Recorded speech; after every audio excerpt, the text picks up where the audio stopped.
who invented hip-hop. 18-year-old Campbell, and his friend Coke Rock, are often referred to as the fathers of hip-hop, according to those who witnessed it, said they started it when two men started, frisking with their turntables, and one talk over the mic. But did Jamaica influence hip-hop? Jamaica's musical technology, of dubbing and toasting would lead to America's techniques of emceeing and scratching. The sound system would become the center of attention in urban areas.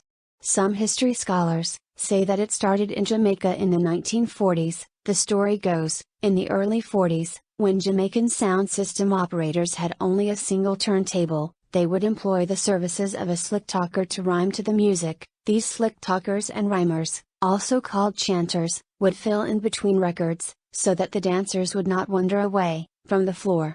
The chanters quickly realized there was more money to be made talking, rhyming to the music, or chanting on the record, than talking between records, so they started recording.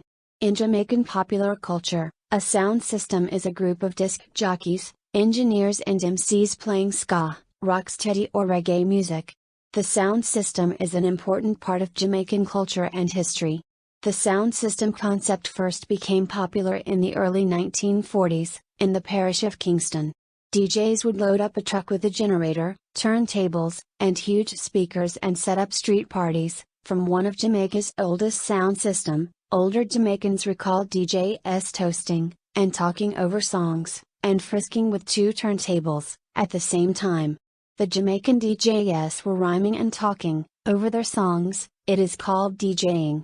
In the beginning, the DJs played American rhythm and blues music, but as time at the night parties progressed, more local music would be played, and the DJs would rap or talk, in their own Jamaican style, over the song. The sound migrated to a local flavor.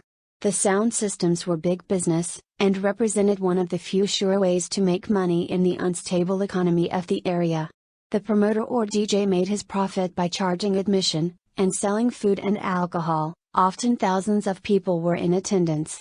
Then in the 1960s and 70s, DJing began to spread across America, as more Jamaicans who traveled there, introduced their slick style of talking over a mic.